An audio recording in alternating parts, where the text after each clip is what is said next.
Though hindi siya yung talagang pusang-pusang. Ay, galing, may pa-ads na kayo ngayon, ha? Ayan, dumating na ang ating order. So, ito na dito nakaayos siya ng mga color. Mga Nintendo. Ayan ang mga mata niya dito. Hello guys! I'm back again with another video. At sa video na to, tayo po ay pupunta sa Ikebukuro at sa Shinjuku. Okay? So ngayon is our second full day dito sa Japan. I'm so excited. And I love you, totoo ako malamig ngayon. Totoo ako malamig ngayon. May weather, may climate, may ano pa ba tawag doon? May temperature. Tignan nyo, ang ganda ng aking capsule hotel. So ayun no, natatakpan pero dito yon yung pintuan. First cabin Ichigaya. Tapos ito lang mismo yung pintuan ng train station. Tapos may kainan dito na mumurahin. Though di ko pa siya natatry. Tatry ko yan pag last day ko na dito sa hotel na to. Okay? Ayan na yung exit 7. If ever kung gusto nyong malaman kung facts about this hotel, kung ano yung hotel features na to, panoorin nyo na lang yung vlog na ginawa ko about first cabin. Okay? Oh my god, ang ganda oh. Ang ganda. Though hindi tayo dyan, JR line yan. Doon tayo sa baba kasi meron tayong ticket, sayang naman. Okay, so naglalakad na ako dito sa subway. And alam nyo ha, honest review lang about this one. Di ba meron akong Tokyo Subway? Ito yung unlimited na nabibili sa Klook. Though, baka sa akin lang nangyari to. Lagi siyang kapag ipinapasok kong ganun sa mismong machine, nag-e-error. Tapos, pumupunta pa ako dun sa mismong guard na naka-assign o sa staff. Tapos, sila yung nag-a-allow sa akin mag-proceed. So, 72 hours yung validity nito. So, if ever kung gusto nyo pa rin siyang itry, yung link ilalagay ko sa ibaba. Kasi, so far, ako lang naman yung nakaka-experience na to. Yung mga iba, hindi sila nakaka-experience. Though, for me, mas less hassle kapag ka-IC card, guys. Yung mismong Ikoka, Suica, pass mo, ganun yung ginagamit. Yung ganito nagkaka-problem sa akin. Papakita ko sa inyo abangan nyo. Kaya kumbaga imbis na smooth yung magiging experience ko, nagiging hassle siya. Pakita ko, ito na. Ayan no, tumutunog siya dapat, di ba? Sayang. Imbis na talagang smooth na eh. Kaya if ever, ako personally, ang advice ko sa inyo is mag-IC card na lang kayo. Though, malaki kasi natitipid dito, guys. So yun, ang haba na ng explanation ko dito. Na di-disappoint lang ako ng slide dito sa subway ticket kasi masyado siyang masyado siyang well advertised sa lahat, di lang sa Klook, kundi sa mismong website nila, ganyan. Pero nagkaka-problem. After ng 72 hours ng ating validity ng card natin, mag-IC card na tayo. Buti na nandala ko Ikoka ko. Oh, nagulat kayo no? Hindi niyo inaakala na nasa ibang araw na tayo no? So ngayon, syempre, hindi ko naman kayang kainin ng isang sunod-sunod lahat ng mga ipa-plug ko dito sa ating vlog. At ngayon ay second day ko na po at i-share ko sa inyo ang favorite spot ko dito sa Japan, ang Yakiniku Like. Okay, so this one is my favorite. Lagi ako kumakain sa Yakiniku Like. Napakadaming branch nito sa mismong Japan, entire Japan. So if ever i-research nyo lang sa Google kung saan may Yakiniku Like, then kung anong nearest sa inyo, puntahan nyo na lang. Ayan! So tignan nyo, 850 yan lang. Yan, set na yan. Ito, 1.6. Actually, napakadami dyan. So, pumili na lang tayo. Let's go! Okay, pasok tayo. So, push lang yan. Okay, let's go. So, hindi pa available yung upuan. Kaya, let's wait. Alam niyo, ang gusto ko dito sa Yakiniku Like is aside from masarap na yung pagkain, mura, tapos unlimited drinks pa dito. Like, guys, if ever kapag mag 7-Eleven kayo, separate yun. Pero dito, unlimited na. Yan. So, ngayon, umorder na tayo. Menu. Ay, ba't ganun? English na to, diba? Ayan, place order. So, Yakiniku set something tayo. So, may mga seasonal menu. Ito, ayoko yan. Dito tayo sa Yakiniku set. So, diba, ayan yung mga prices. I-convert nyo na lang. Ito yung mga presyo. Nasa baba. So, mamili tayo. Gusto ko, mabubusog ako kasi ang kain ko mamayang dinner na. Next. Tingnan nyo, may mga mura, diba? Dough tayo. Pork tongue, beef tongue. Siguro ito na lang tayo. Beef tongue. 1.6. O wag yan. Masyado palang mahal. Ito pwede to. Yakiniku All-Star Set. Sige, ito nga. Ngayon lang naman. Click natin yan. Large rice. O, diba? Pwedeng small, pwedeng regular, pwedeng large rice. Siyempre, tayo. Gutom tayo. Yan. No toppings kasi may dagdag pa yon. Confirm. Tapos, kiklik nyo tong order. Ayan ang total nating babayaran. 2,150. Ba't naging 2,150? Basta 2,150. Yan. Tapos, ang gusto ko dito, ayan, meron kayong sariling lutuan dyan. Tapos, ito, merong mga drinks. Tapos, ito, merong mga sausawan o condiments na pwede nyong ilagay. Tapos, ito yung water, like, ano siya, ganito. Ayan. Unlimited yan, guys. Tapos, tignan nyo to. Diba? May chopstick. Ayan, dumating na ang ating order. So, iihaw natin yan doon. Tapos, meron pang soup. Oh, tapos may kimchi. Tapos, ito yung rice. Tapos, dito natin pwede ilagay yung mga sauce. Yan. So, ang paglagay lang yan, ganyan, and ganon. Okay, so ngayon iluto na natin. Ganito lang yun. Merong onan dito. Merong controller sa baba. So, ayan, nagliliyab na. Nag-aapoy na. Naglalagab na. Again, tulad ng sinabi ko sa inyo, merong kimchi, may soup. Inumin naman natin soup. Napakasarap. First meal of the day. First meal of the day, guys. Arigato din sa'yo. So, ito.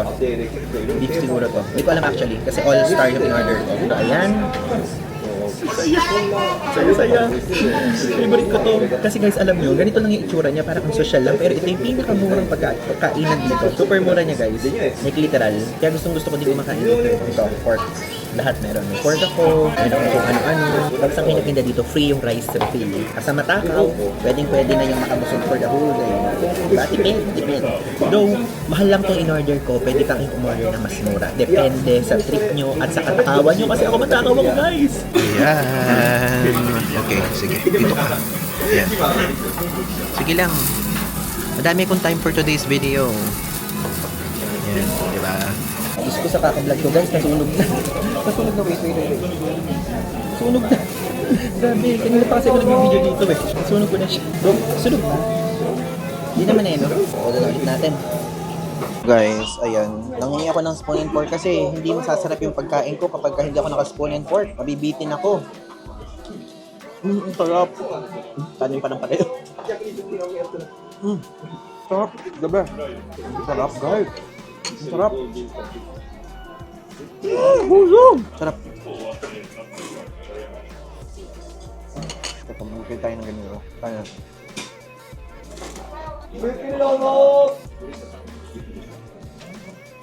Sarap. Gusto Lord. Sarap. Sarap. Yan, sige. Okay na muna to. Teka, hindi na ako mapakali. Paano ba? Ano ba uunahin ko? Go. Nasa tapat ako ng pintuan. Paano ako nga tumumuyak? Mga tao nakatingin sa akin. Don't look at me. Diba? Masarap, ang sarap. So, diba? Ito yung gusto ko, oh. Nakaka-only water ako. Gusto ko, ang sarap. Oh, nasunog na yung niluluto ko. Ang galing. Oo, sige. Masunog na kaya kayo lahat. Bilis, mahina na tong apoy eh. Oh, gusto nyo ba? Kain kayo, guys. Kain kayo. Wait, nanginginig pa ako. Ayan, oh. Nanginginig. Guys, ang maganda dito is pwede kayo umorder uli ng rice tulad ng sinabi ko. O, diba kapag ako nyari sa iba kayo kumain, kailangan nyo po bumili. Dito, free refill. Basta meron pang laman yung nila, yung rice cooker. Joke lang. Dito yun. Yung sinabi ko, pag may lamay rice cooker, di ba hindi? Ang alam ko may time. Up to 4 p.m. ba? O 5 p.m. I forgot the exact time. Ayan, ganyan lang mag-refill ng rice. So, kumuha lang kayo dyan. Click nyo lang to. Okay, regular na lang kasi parang bundat na ako eh. Confirm. Ayaw. Select one. No toppings. Confirm. Order. Okay guys, nandito na tayo ngayon sa Ikebukuro Station and actually hindi ko na na-videohan yung pagpunta ko dito but sa Yurapucho line ako sumakay going here at alam nyo, super frustrated na ako masyado doon sa subway ticket ko. Tinanong ko na, naglakas loob na ako dun sa mismong counter. Kasi ilang beses na pangalawang araw ng ganon. Sinabi ko ganon, can you please exchange it? I still have 2 days. Ngayong araw at bukas. Tapos, guys, pinalitan nila. Thank you so much for the wonderful customer service, Japanese government. So yun, hindi ko pa ito nagagamit actually. Sana ay maging valid siya. Sana maging valid ka. My God, welcome to Ikebukuro! Ewan ko kung naaalala nyo, pero before, yung nagpunta ako dito, nagkaroon ng gera dito. Joke. Actually, hindi naman gera. Yung parang medyo may mga nag-aaway-away, ganyan, merong chaos. Yata, masabi ko lang yung chaos eh, talagang maisingit ko lang yun. I mean, merong hinahabol dati ng police dito. Nakalimutan ko lang kung saang parte dito yun. Shit, ang lamig. Thank you, Lord. Wait mo talaga. Gusto mong, alam mo ang mga gusto kong hangin. Nawala na naman tayo sa topic natin. Si Lord kasi eh. Sinisi pagbibigay ng labig na hangin. So, yon. Ngayon, i-explore natin itong Ikebukuro kasi before, kung napanood nyo sa previous vlog, hindi ko siya natapos kasi natakot ako kasi may mga pulis dito, ganyan. So, ngayon, let's explore it! Yung itsura, oh.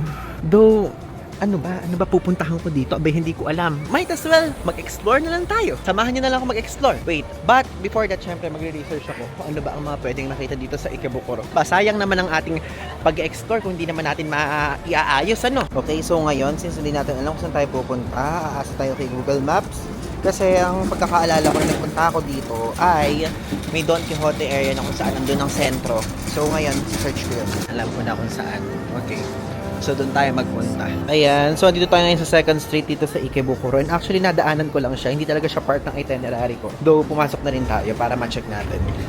Ito ay isang store na kung saan mga second hand na branded na nasa loob. Ayun yung mga second hand yan. Tignan nyo, makakabili kayo dito ng Burberry na 19,900 yan lang. Tapos ayun, Supreme. Original yan. Mura naman ito. 1.9.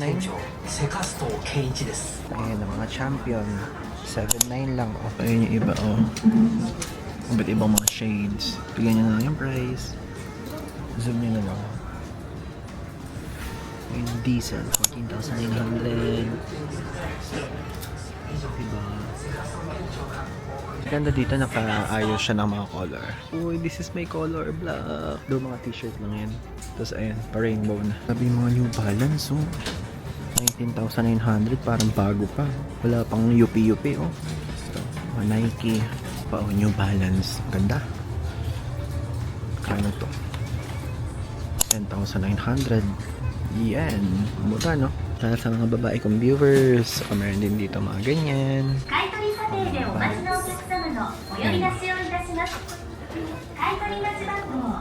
Mga boots. Tara na, magdire-diretso na muna tayo sa mga ibang destination natin dito sa Ikebukuro. Dahil gagawa naman ako ng separate na vlog about sa mga thrift shop. Though, kinoconsider ko ito na thrift shop kasi mga second hand naman siya na branded. Ayan o, meron ditong big camera na shop katabi ng McDo. But doon tayo pupunta kasi andun ang Don Quixote. Actually, nakalimutan ko na nga kung saan ako dito nagpunta kasi super sakit lang ako dito sa Ikebukuro. Like, super lang talaga. Ayan, so sige, dire-diretsohin natin yan. At doon tayo sa side na magpunta. Parang naaalala ko tong area na to. Dito ako nag-video before. Let's go. Tignan natin kung ano ba ang pwedeng makita dito. Doon nakita ko siya. Ano to? Ayun o, Times. Puso sa kanila yung mga ganyan, guys. Yung mga may mga nakasabit-sabit sa kanila. Tapos may mga naka-araw-araw. Ganon. Kung sa Pilipinas ginawa yan, hindi obra, napakainit, matutusta yung tao. Itong nadaanan ko na to, dito kayo pwedeng bumili ha sa ganyan. Mas mura sa ganyan kaysa sa Don Quixote. Parang drugstore o pharmacy. Pero babalaan ko lang po kayo ha, kasi hindi ko siya na-video before. Ang nangyari kasi dati, bumili ko sa ganyan, bumili ko sa Don Quixote, puro credit card ginagamit ko. Tapos ang nangyari is, nung natutulog ako, sa Sapporo to nangyari, panoorin niyo yung playlist ko na to, Tokyo Sapporo. So, nangyari siya second to the last day ko. Like guys, nagkaroon ako ng unauthorized transaction sa credit card ko dahil dun sa mga pagkakaskas ko sa ganyan, sa mga ganyang klaseng shop. Though akala ko nga safe na safe kasi di ba nasa Japan na tayo. But, sinabi sa akin ng friend ko na expert sa credit card ay ang maganda daw is itatap nyo lang yung credit card nyo. If ever kapag magbabayad kayo, sabihin nyo yun sa cashier, can I just tap it? Ganon. Tapos kung meron ganong feature, pwede nyo i-continue para hindi kayo mabiktima ng fraud. What? Fraud. Yan, naalala ko na. Diyan tayo nagpunta. Let's go. Babalik tayo sa iskinita na to. Pagka pinuntahan nyo itong iskinita na to, search nyo lang siguro Uniqlo. Tapos lalabas na may Uniqlo na yun. Is napakaganda. Napakadaming mga pwedeng mapuntahan dyan sa iskinita na yan. Pwedeng bilhan, may mga restaurants, and etc. Parang sa akin, ang binibigay na vibe niya, alam mo yung Ximending sa Taiwan. Parang ganun yung binibigay na vibe ng iskinita nun. Nawala na naman yung hangin. Ba't ganun? Nasa ano na pala tayo Shibuyas Crossing. Shibuyas. Sabi, napakadaming mga tumatawid. Though tayo hindi pa natin makikita ang Shibuya dahil hindi pa tayo dun ngayon. So, naalala ko, may ginawa akong video sa Instagram. So, ito yung video ko na ginawa. At super daming views niyang nakuha. Like million, 2 million or 3 million, ganyang klaseng dami. Tapos may mga nagko-comment doon na ba't daw ganun yung pronunciation ko ng Shibuya. Shibuya. Actually, i-research ko kung ano yung tamang pagbigkas. Bakit? Yun ang gusto kong pagbigkas, guys. Ayan, oh. Ba? Ganda na. Meron kaya ditong Starbucks. Grabe talagang puro Starbucks ang gusto ko, no? Kasi po, favorite ko po ang matcha talaga doon. Pagka may matcha dyan, kunyari, nilagyan niyo ako ng matcha sa table, tapos table natin yan, hihigop ako. Ganung level. Ayan, murang bilihan ng sapatos, ABC Mart. Ang Gigo. Ay, very sikat na mga anuhan ng laruan yan. Ayan, tignan nyo. Diba? Yun ang makikita nyo dito. Mga skinitang ganyan. Wait, ano pa gagawin ko dito? Ala, itutur ko nga lang pala kayo. I forgot. Dito na tayo sa Ikebukuro. Pumasok na tayo dyan sa book off na yan. Yung book off. Kasi alam nyo, may pinost din kasi ako na video. So ito naman siya. Nag-viral din siya sa Instagram. Tapos ang topic ko dyan is mga murang vintage na camera. Ang dami nag-comment doon, magpunta daw ako ng book off. So ngayon po, gagawin ko po, ang komento ninyo, pupunta ako ng book off. Tingnan natin kung tunay ba. Akala ko kasi noong una mga libro-libro lang to eh. Kasi nga book, di ba? Ayan, book off. Ayan. Kung sa Pilipinas to, hindi ko gagawin itong mga kung saan akong building pumapasok. Since nandito naman tayo sa Japan, this is safe. Yes, yes, yo! Ba't libro nga? Ayun o. Oh, libro! Puro libro, guys. Galing. Sabi ko na, puro libro. Wala akong maintindihan dito. Wait lang. Ano ba mga mamimili dito? Diyos ko, kahit isang letra, hindi ko naintindihan. Diyos ko, wala foreigner dito. Ako lang. Syempre, hindi naman sila nakakaintindi niyan. Labas na ako. Hindi ko alam. May sinasabi, pumanik pa daw sa 3rd floor. Ay, sa 4th floor. Ay! Tama ba to? Naliligaw na ako. Wait. Ay, mali. Ay, paano ko baba? Yung mga kasino na to. Paano ko bababa? Walang babaan. Hala, makakapanig ako sa taas na floor. Parang ang disrespectful naman kung dito ako bababa. Hala. Nakarating na ako sa pinakataas na floor. Ayan, ano ba to? Teka, natatakot ako. Teka, padaan lang po. Ayan, ito. Dito ko ba? Padaan lang po. Yan. Ito. Ayan, sana pala. Nung nandito ako kanina papanik, tumawid na ako dito. Joke, it's a prank. Bakit sabi ng mga nagsasuggest sa akin, meron daw mga gadget dito sa book.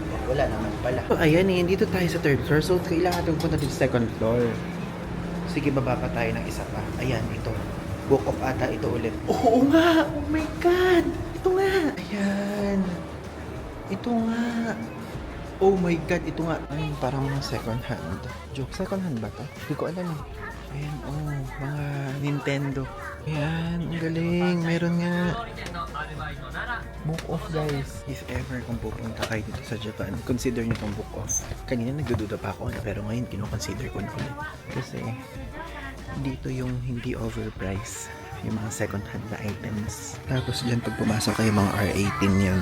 Yung mga topic. Yung mga laruan. Pwede pala kayo dito bumili ng laruan eh. Dami oh. Ayan oh, mga card games. Diba? Uso pa pala yung mga ganito, no? Kala ko dati lang uso yan. Yan, pwede kayo bumili dito. Ayun yung price. So, hindi ko naintindihan. Kayo na mag-translate. KKT na to. KKT. Kanya-kanyang translate. Ah, ito. Ito yung mga second hand na cellphone, oh. It's okay. Ayan. Apple XS Max. Dito, mura lang. Mag-try ako ng isa. Grabe, ang mura nga. iPhone 12 Pro, 62,000 yen. So, pumapatak siyang 23,000 pesos.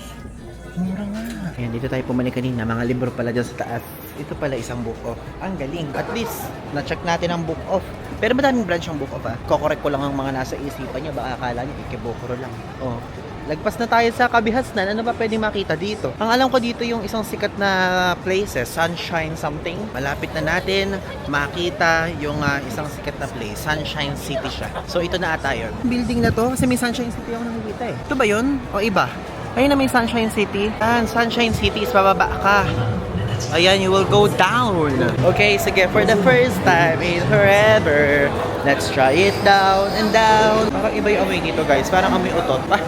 Talaga sinabi, no? At least, honest ako sa inyo, guys. Yun ang naamoy ko eh. Kaya yun ang sasabihin ko. Grabe naman to. Namamagana naman yung pimple ko. Wala na yun nung una eh. Ayun, ito nawawala na. Tapos ito nagkakaroon na naman. Nai-stress ako ha. Oh my God, ang ganda. Ang ganda. Wow, kala mo naman nakita na, no? Nagandahan lang ako kasi ganito pala yung dito. First time ko kasi dito eh. Before, hindi natin doon napuntahan. Nasa ilalim pala. At this ngayon, we're bright. Shine bright like a diamond. Ang daw. Guys, so tingnan nyo, meron ditong Mipig Cafe. So ano siya, puro mga oink-oink yung nasa loob. Ayan, actually meron to sa Klook eh. Hindi ako nakapagpa-reserve. So if ever kung gusto niya dito, yung ticket nasa ibaba. Ayan, yung link nasa ibaba if ever kung gusto niyo mag-purchase. Tinatanungin ko kung magkano. Parang gusto ko eh. Kakasus tayo para makita yung mga oink-oink. Ayan, sige, tanong tayo. Hello, how much? How much? Yeah. 30 minutes, 1,870 yen. With drink? Drink, free drink, include entrance fee. Yeah. How much again? Sorry. Can you type it? 30 minutes, 1,870. Okay, sige. Meet. Guys, papasok sana ako. Kaya lang, nandun na ako sa mismong counter. Nagwawala na yung mga oing. Nagwawala na sila. Like, talaga nagwawala talaga. Like, literal na nagwawala. Plus, hindi din pwede mag-vlog dun sa loob. Kaya hindi ko na rin tinuloy. So, inisip ko, kaya nga ako papasok doon para maipakita ko sa inyo. Tapos, hindi naman pala pwede mag-vlog. So, might as well, ikutin na lang muna natin itong Sunshine City. Ayan, dito pala yung Sunshine 60 building. Meron ito sa Klook eh. Naka-purchase ng ticket. Check ko nga kapag ka pwede pang on the spot. Kung hindi na pwede, doon na lang ako bibili. Walk-in na lang. Instructions, Sunshine 60 building. Papanik tayo sa 4th floor. Tama ba? Ayan. Okay, let's go. So dito tayo. Meron daw special elevator dito sa B1. Ayan, Sunshine 60. Ito na ba? Baka dito nga. Ayan yung bayad. For adults, ayan, weekday naman. So 700 yen. Walk-in to walk-in. Kapag ka kasi sa Klook is syempre mas makaka-discount kayo and also you can use my code PAUL5 to get extra 5% off discount. I don't have tickets yet. Where will I buy? Yeah, okay. I will buy ticket. Yan. Doon pala sa taas mo bili ng ticket. So, itong elevator na to nag-serve siya for Observatory and Sky Restaurants. Ayan. Ayan. Observatory, Sky Restaurants. Kaya namang namatay yung ilaw. Hanggang pala dito. Gulat ako. Grabe ang bilis. 600 meters per minute. Ang bilis. Ang bilis. Nabantayan ako parang puputok. Restaurant sila sa tayo. Sa taas pa tayo. Let's go. Where to buy tickets? Here? Okay, thank you. So, ayan yung ticket na binili ko. So, scan daw dito. Okay. Let's go. Grabe, ang ganda ha. Ganda. Kasi wala naman ako sa mood magpunta sa mga iba't ibang Skytree ngayon. So, ito na muna yung aking in-avail dahil sabi ko sa sarili ko, okay, para mapuntahan na rin natin at nandito na naman tayo sa Ikebukuro, di ba?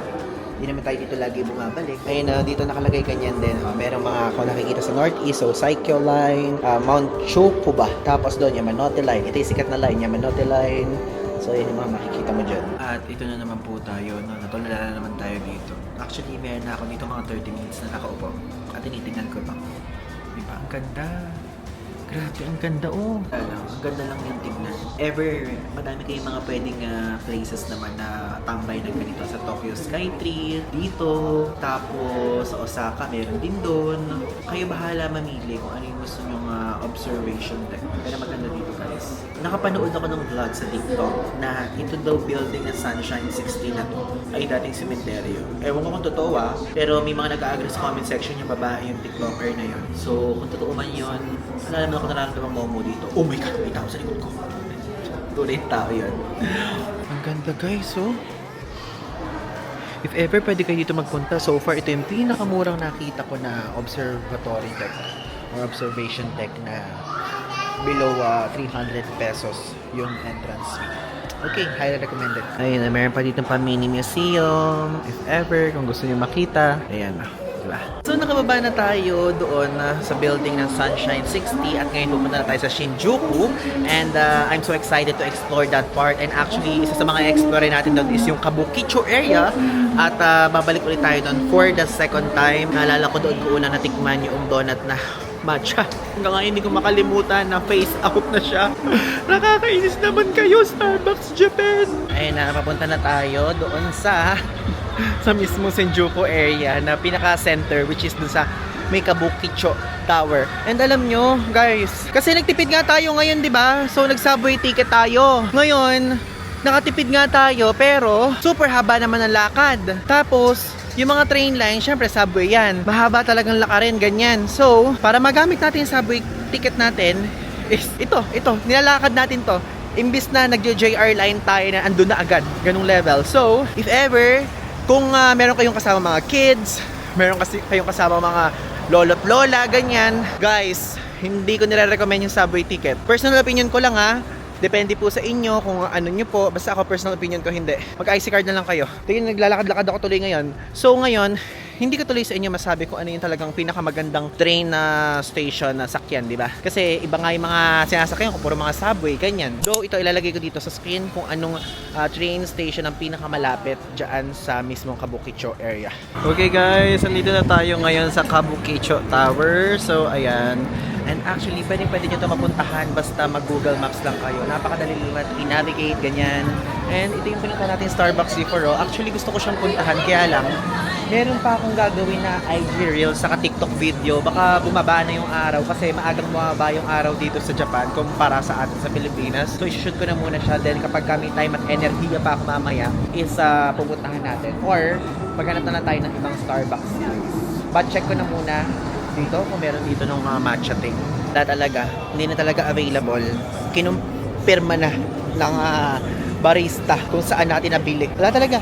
It's over. The matcha donut era ay wala na. Dead balls na. Okay, so ayan guys, andito tayo ngayon sa area na Godzilla head ni Godzilla. So, andito tayo ngayon sa Shinjuku area. And actually, hindi ko lang sasabihin ko kasi nakatingin yung mga tao sa likod. Gusto ko lang talagang share sa inyo na nandito at bumalik ako. So, ayun yung itsura niya. And ito sa area na to ay kapag kumaliwa kayong ganyan, ang mapupuntahan nyo is Kabukicho Tower na kung saan nandun yung mga iba't ibang level ng mga place na pwede nyo paglaruan, parang mga arcade, ganyan, may mga duwa ng Pilipino. Tapos, ito naman, yung taas naman ito is parang sinihan yan if ever kung gusto nyo. Tapos meron dyan KFC, tapos naghanap ako ng CR dyan. Wala ko nahanap ng CR. Kasi alam niyo na kung ba't ako naghanap ng CR, di ba? Kaya nga po sa pawis ako, naglalapot ako ngayon. Wow! So, ayan. So, dito sa area na ito, napakadaming mga kainan dito na pwede nyo kainan na kung saan masasarap, guys. Like, literally. Pero, medyo pricey. So, ngayon, pumunta na tayo doon sa kabilang side. At ipapakita ko naman sa inyo yung LED na may pussycat. At ayan, nakikita nyo naman dyan sa likod ko is meron ditong Ichiran and hindi siya crowded. Though nakapag-Ichiran na kasi ako, saka nakapag-ramen ako kaya hindi na ako kakain nun. So if ever kung gusto nyo, is pwede kayo ditong pumasok. So i-search nyo lang Ichiran Shinjuku, hindi siya crowded Like yung unang punta ko dito, hindi siya crowded. Ngayon, hindi din siya crowded. Ewan ko lang kung crowded siya. Pagka nagpunta kayo, kaya yun, puntahan nyo. Okay, let's go. And so ngayon, ito tayo ngayon sa Kabukicho Sakuradori Street. And yes, first time ko dito sa area na to kasi hindi ko pa natatay. Uy, yung tignan nyo, sarap dito. Para siyang Gyokatsu Motomura. Galing. Pero ba't mo lang nakapila, no? Ito yung mga nandito. Ayan, as you can see, para mga gaming place, mga kainan. Gumagalaw sila. Iba naman ang in-order ko ngayon. Strawberry naman, guys. So, yan ang in-order ko. Tapos, yung chocolate chip version ng matcha. So, 991 yen yung dalawa na to. So, guys, maybe nagtataka kayo kung bakit umupo ako dito sa Starbucks. Hindi ko kayo dinala dun sa parang merong cozy na na LED wall, ganyan. Kasi, di ba, napakaaga ko natapos lahat ng mga kailangan kong gawin ngayon. Like, naikot ko na lahat. At ang oras pa lang ay 4:50 PM. Dapat dadaling ko kayo doon sa Golden Gai. Yung Golden Gai, isang district yun dito, isang area sa Shinjuku na kung saan parang mga mini bar. Kung hindi mini bar is may mga ramen bar, ganyan. Kaya lang, ang naisip ko, nung sinerch ko din kasi, nagbubukas daw yung mga shop doon ng 5 o'clock to 5:30. So parang inisip ko, might as well 6 o'clock ko na kayo i-tour doon. Magpapalipas na muna ako ng oras dahil pang evening kasi talaga yung lugar na yon. Hindi naman siya red light district or kung ano mang tawag. Pero inumang district siya. Yung walang halong alam nyo na yon. Yung talagang inuman lang, ganun level. So mamaya, pagka time na, dadaling ko na kayo doon. Mga alas 6. So, mag-uubos tayo dito ng 1 oras at konti. Okay? So guys, napakaaga kong dumating dito sa Golden Gai. Yung Golden Gai, ayan siya. Ito yung itsura niya. Parang mga eskinitang ganyan. Na mga inuman yan, mga ramen bar, ganyan. Na talagang maliit lang. Na parang feeling ko mga small business lang, ganun. Then, grabe, mga sarado pa. So, check natin. Dito nagpunta yung friend kong si Archie. So, dyan siya. So, pasukin natin. Tignan natin. So, unlimited yun. Tapos, ito yung pinaka-Golden Gai. May Family Mart din pala dito. Bukas na kaya ito? Sa Google, is 9 o'clock to 10 o'clock daw. Yung mismong time ng mga ganito. Para mag-fully operate na talaga. Tapos, masaya daw, ganun. So, napakaaga pa kasi. Pagka mga ganong oras kasi, nag-i-edit na ako. Pasukin natin tong area na to. Tignan natin kung ano yung mga pwedeng makita dito. Tignan nyo. Mga beer, mga pizza. Diba, ang liliit lang. Grabe. Ayan guys, ito yung makikita nyo dito. Ayan, as you can see, Golden Guy area. Ayan, unfortunately, wala talagang tao eh. Pero ganito pala itsura no, napakadaming mga parang bahay-bahay o apartment. Tapos, nagiging bar. Naka-convert into bar. Or kainan, ganun. Ayan, one more ikot, then let's go na. Pakikita ko lang sa inyo to. Ay, nagbukas na ilaw oh. Ibig sabihin, magbubukas na rin sila. Alam niyo ano observe ko dito? Meron sila ditong mga kainan o meron mga bar o meron mga ramen bar na only understand Japanese nakalagay. So, ibig sabihin siguro hindi pwede foreigner. Ayun. Pero ito meron din naman nakalagay na ganito. Welcome, foreigner people. Please tell me about your country. Enjoy Tokyo tonight. Let's drink, let's talk. The bar is fun. Tapos ito, meron din mga... Grabe. Ito mo sa mga eskinita, meron mga pinto. Oh. Kakatuwa naman. Cool. Kung iisipin mo parang CR na lang yan, pero hindi. Ito oh, miso soup oh. Di ba very random? Dito ako nagpicture. May picture ako dyan na-upload ko sa Instagram account ko. So, meron pa ba dun? Sige, pasukin natin. Hindi ko alam itong mga pinapasok kong lugar. Safe naman to. Japan to eh. Tignan nyo oh. May mga inumin pa dito. Grabe, very dark tong ating eksena. Ito oh. Okay, ayun, tingnan niyo ang presyo dito. Japanese craft beer, 900 yen. Di ba? Yun ang mga presyo. Ang cute nito, oh. Iba-ibang tema. Nakakatuwa. Ito cash only, no card payments. Ito naman, oh. Ganda nito. Mga ganun siya. Di ba? Though, feeling ko, pwede ka magpunta dito kapag kami kasama ako. Hindi kasi ko pala inom pag mag-isa. Ayun na guys, yung pusa na nasa LED screen. Okay. Finally, napuntahan din natin. Napakasakit na ng paa ko. Kanina pa ako umaga naglalakad. Ako pa naman yung bihira lang maglakad. Diyan oh, tingnan nyo, wow! Ayun yung cat guys. Finally. Ayan! Wow! Though hindi siya yung talagang pusang-pusa. Ay, galing, may pa-ads na kayo ngayon ha. Galing! Tapos ay normal na cat. Ayan! Bibigyan natin siya ng exposure sa video na to dahil habang naghintay tayo ng mismong mga stoplight. Sige lang, pagmasdan nyo lang siya dyan. Yan siya, di ba? Wow! Okay, tagal. Okay, so ayun guys. Patapos na ang ating video for today's video. Nailibot ko na kayo sa Ikebukuro at nailibot ko na rin kayo dito sa Shinjuku. And actually, medyo mahaba-haba nga itong vlog na to, no? Naway nakarating kayo dito sa site na to. So maraming salamat sa panonood. If ever kung nagustuhan niyo itong ganap na to, i-comment nyo lang sa baba kung anong pinaka-nagustuhan nyo. And also, you can follow me sa aking Instagram account, sa aking TikTok account. If ever kung meron kayong tanong, i-message nyo lang ako doon, i-DM nyo lang ako doon guys. Hindi ko alam kung naririnig nyo pa ako. Maraming salamat. Again, yun lang. Thanks!